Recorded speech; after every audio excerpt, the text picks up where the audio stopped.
Muito bem, estou de volta aqui com a super advogada, a doutora Hannah Crispim. Muita coisa acontecendo na imigração aqui nos Estados Unidos, doutora. Seja bem-vinda mais uma vez. Obrigada, Marcelo. Doutora Hannah Crispim, vamos direto ao ponto, que o assunto de hoje é um assunto muito importante e tem a ver com as pessoas que estão legais aqui nesse país, né? Pessoas que conseguiram até o Green Card.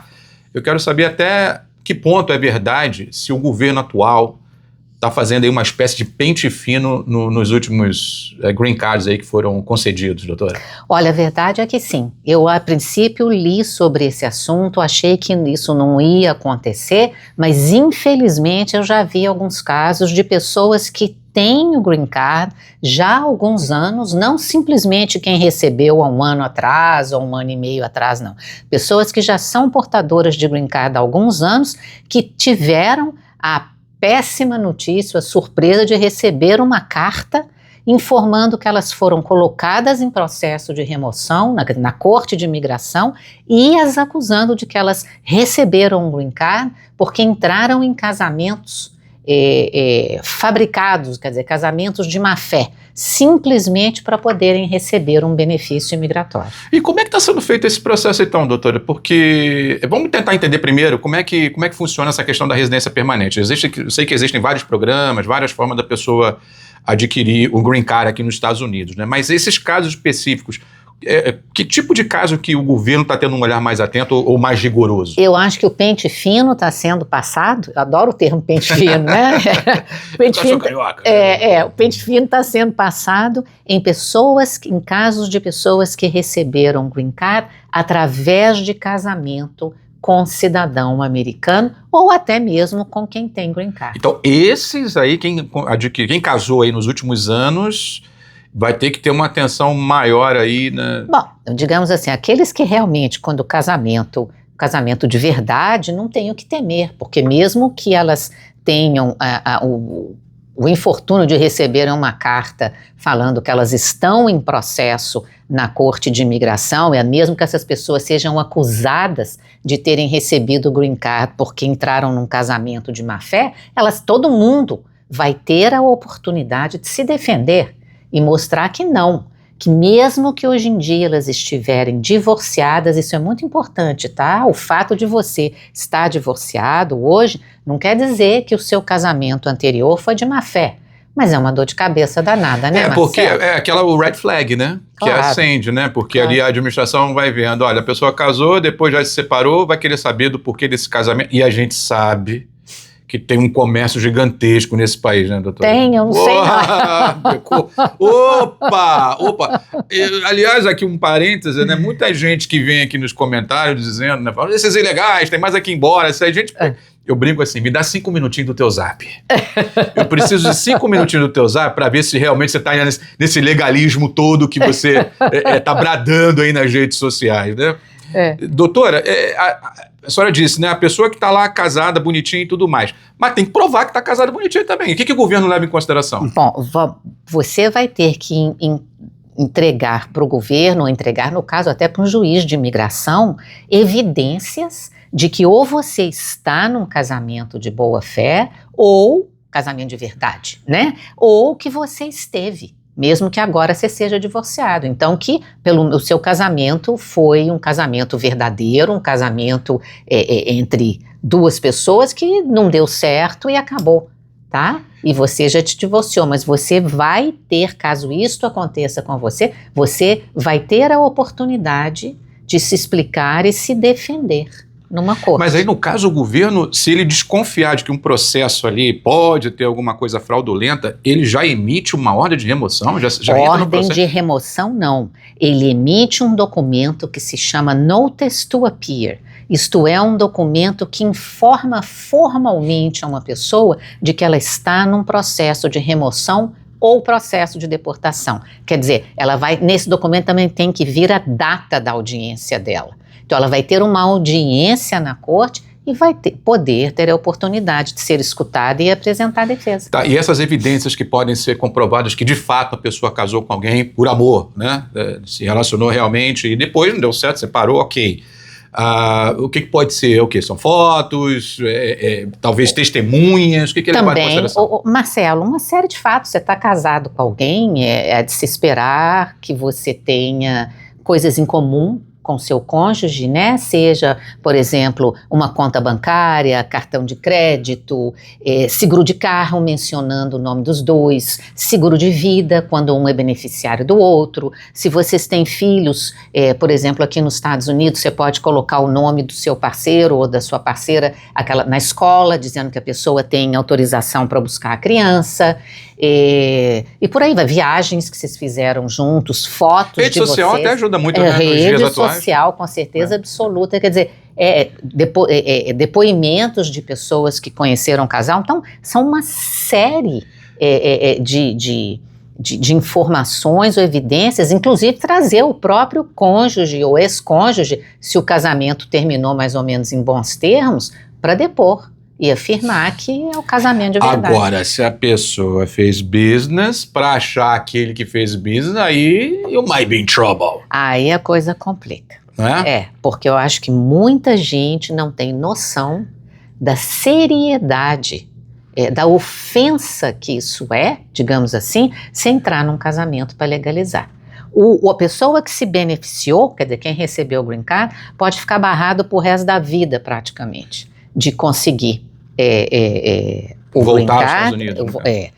O americano, né, ou por exemplo, a americana que entrou nesse esquema, pode pegar até prisão, e se tiver um advogado envolvido, quando o advogado tinha conhecimento de que não era um casamento de verdade, o advogado pode perder a licença. Olha isso. Então é uma coisa seríssima. É um efeito, né, dominó. Tá. Né? Agora existe, a gente tem que, é importante ressaltar isso, uma defesa para se a pessoa está em processo na corte e ela admite que ela entrou no casamento de má fé, existe uma defesa que é concedida, sabe assim, um pedido de perdão que você pode fazer para a corte, mas é algo assim, é algo raríssimo de ser concedido. Mesmo tendo comprado o casamento. Mesmo tendo comprado. Ainda assim, um juiz pode conceder um perdão. Pode. Você tem como falar o que pode ser?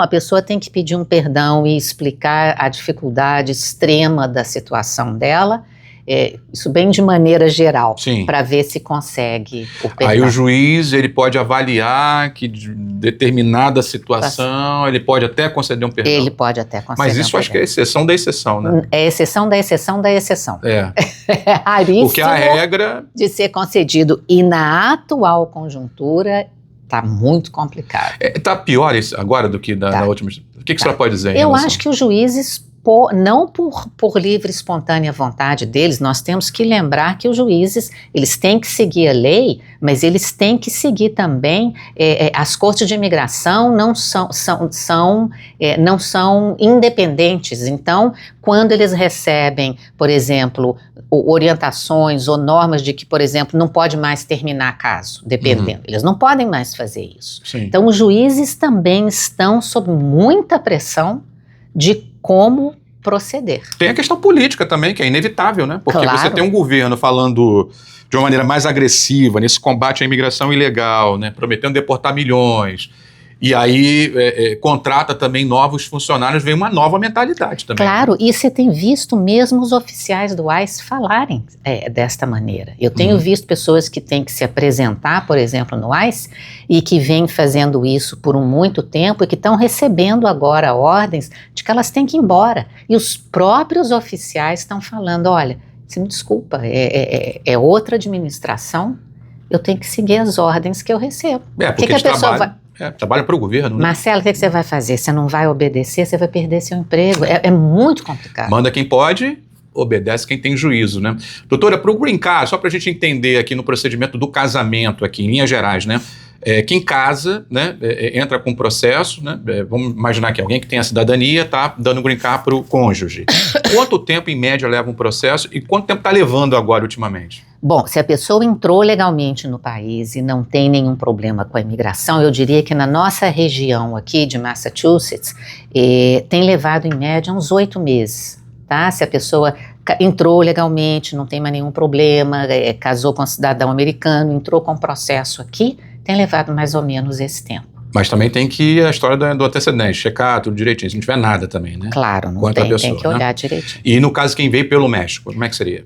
Quem veio pelo México tem aquele processo que tem que ser feito em etapas, que é um processo mais demorado e complicado, porque vai envolver a pessoa ter que entrar com pedido de perdão e ir para uma entrevista no consulado americano no Brasil. Né? Existem exceções, tem situações em que não é necessário a pessoa ir para o México, e até em alguns casos não é necessário ir para o México, sair do país, ou e nem entrar com pedido de perdão. Isso, por exemplo, se aplica se você casou com alguém que está no Exército, nas Forças Armadas, ou já é veterano, ou para pais que vieram, pais de cidadãos americanos, se esses pais vieram pela fronteira e os filhos agora estão no Exército, um deles, né, pelo menos, e ou já for veterano, é possível fazer o processo sem ter que sair do país. Então, no caso, normalmente, aí falando em média, quem vem pelo México se casando com alguém que tem a cidadania, quanto tempo mais ou menos? Esse processo tem levado anos, Marcelo. Porque, apesar de você saber tudo o que tem que ser feito, você tem que fazer passo a passo. Então, tem que fazer o pedido do cidadão para a esposa. Depois que isso for aprovado, entra com pedido de perdão. O pedido de perdão, hoje em dia, tem levado 3 anos para você ter uma decisão. Isso só para o perdão, né? Só para o perdão. E aí depois tem que ir lá no país de origem, então, etc. Esses processos estão levando uma barbaridade de tempo. Mais de quanto? 5, 6 anos? Uns 4 anos e meio, pelo menos. E olha, antes da pandemia, era 1 ano e meio no máximo. Infelizmente, desde a pandemia, que com esses processos de pedido de perdão, a coisa não voltou ao que era antes. Então, tem demorado muito tempo. Agora, é uma luz no fim do túnel. Se você também não for começar nunca, você nunca vai ter seu documento. Hoje em dia, para quem veio pelo México, talvez é a única forma de legalização? Não. Uma das poucas, né? Uma das poucas, mas existem outras opções, assim, se a pessoa, por exemplo, foi vítima de certos tipos de crime, vítima de violência doméstica. A história do asilo, que é bem controversa também. A história do asilo, cara, o asilo existe, a questão é se você tem como comprovar. Né? Sim. E aliás vai aí também um alerta que eu converso com nem sei quantas pessoas que falam, o meu caso está aprovado, eu tenho autorização de trabalho. Ter autorização de trabalho não é ter caso aprovado. Ter autorização de trabalho social quer dizer que você tem um caso pendendo na imigração que te permite ter este documento, mas isso está longe de significar que o seu caso está aprovado. E lembrando que você ganha o Work Authorization no primeiro momento, mas depois, seu caso sendo reprovado, é fila da deportação, né? Aí vai para... Não tem condição de permanecer mais. Se você não tiver uma outra forma de legalização, provavelmente não, é ordem de deportação. E no caso desses green cards hoje em dia, doutora, também é um processo relativamente rápido para fazer essa checagem? Ou como é que está essa questão em termos de tribunal, de comparecimento em corte, etc.? Olha, eu não sei onde é que eles estão conseguindo, eu não sei como é que eles estão conseguindo marcar tantas audiências, porque a corte está super lotada. Eu tenho visto casos que as pessoas que estão detidas, esses processos têm prioridade total.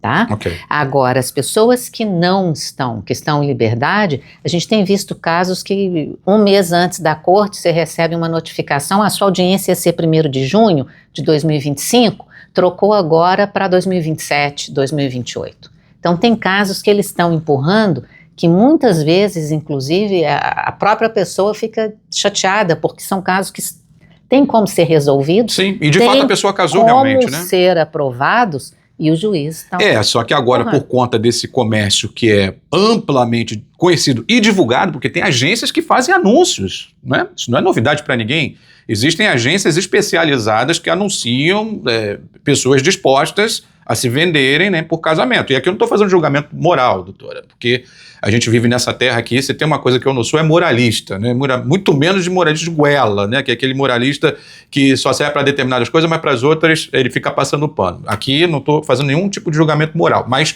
é um comércio que existe, né? Então talvez por conta disso, o governo agora falou, opa, né, se tem esse negócio acontecendo, eu não quero que aconteça mais, então vamos checar todo mundo. Não sei, eu acho isso inviável checar todo mundo. Pois é. Agora, como que eles estão selecionando casos, se eles estão literalmente sorteando, Nós não sabemos. Porque são milhões de casamentos aí ao longo dos anos, né? E eu ouvi até dizer que nos últimos 4 anos eles estão tendo mais um olhar mais, vamos dizer assim, mais firme. Isso é verdade? Eu acredito que sim, porque os últimos 4 anos significa que foram durante a administração do presidente Biden, né? E um grande número de processos estavam sendo, inclusive, aprovados sem entrevista.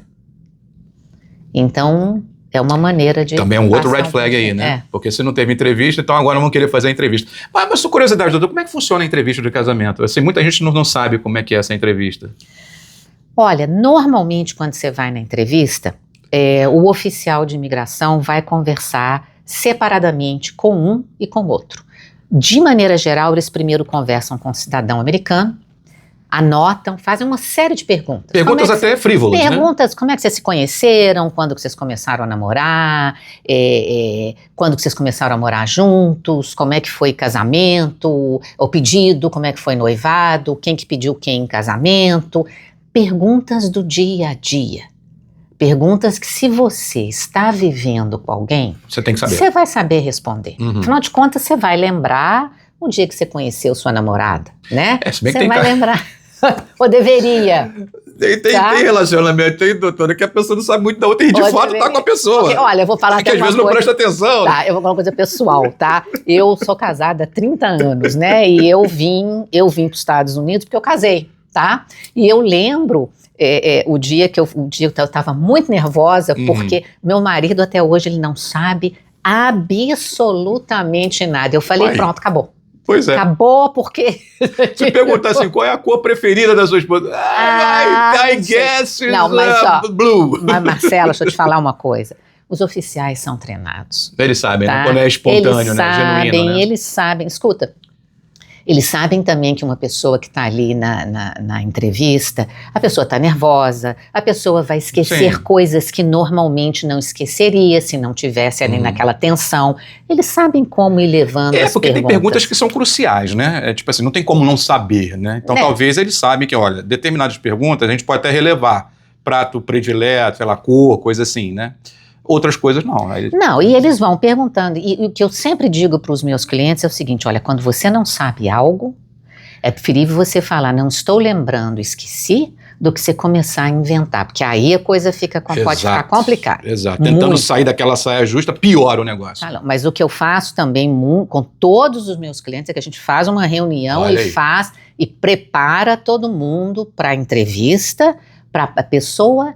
pelo menos poder, né? Você sabe, eles marcam a sua entrevista para daqui a 3 semanas. Então você e sua esposa, um exemplo só, vão ter aí 3 semanas para lembrar coisas que de repente já ficaram esquecidas aí para trás. E aí depois não tem problema. E aí no caso, vamos lá, o agente lá, o oficial, não considerou que aquele casamento é verdadeiro, por mais que seja. Aí como é que vem, o que vem depois? De maneira geral, eles podem te pedir mais evidências, ou eles podem emitir uma carta dizendo que eles têm intenção de negar o caso, mas vão te dar oportunidade de apresentar evidências de que o casamento Existe a possibilidade de negar ali na hora, não, né? Normalmente eles não negam na hora, não, sabe? Eles sempre dão a chance de... Normalmente eles dão, quando eles estão mais assim, digamos, inclinados a negar, é quando eles emitem essa notificação de intenção de negar, tá? Quer dizer, a pessoa já tá... na corda bamba ali.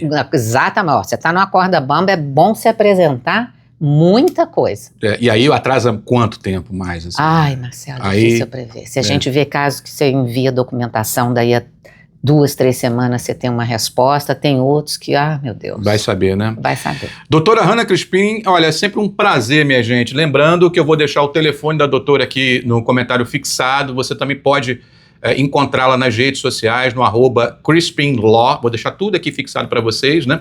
E se você precisar de alguma questão imigratória, se você casou por amor, né, doutora? Muito amor. Muito amor envolvido. você pode aqui ter os serviços dela, porque é fundamental ter também um auxílio de um profissional, né, doutora, para o casamento. Com certeza absoluta. Né? Porque tem gente que quer fazer por conta própria, preencher formulário. Eu já ouvi dizer que notário, né, eles usam notário público para fazer. Eu acho que as pessoas não têm conhecimento de que um notário é uma pessoa que tem o direito ou tem autoridade para reconhecer a sua assinatura. É isso aí. Pois que é, aí ajuda no público. preenchimento de formulário, aí se embaralha todo lá depois, aí você vai ter que contratar um advogado para consertar, né? E o problema sério é que quando você tem, quando algo é negado, né, normalmente você acaba gastando o dobro, porque você vai ter que refazer, pagar as taxas da imigração outra vez e ainda ter toda a dor de cabeça.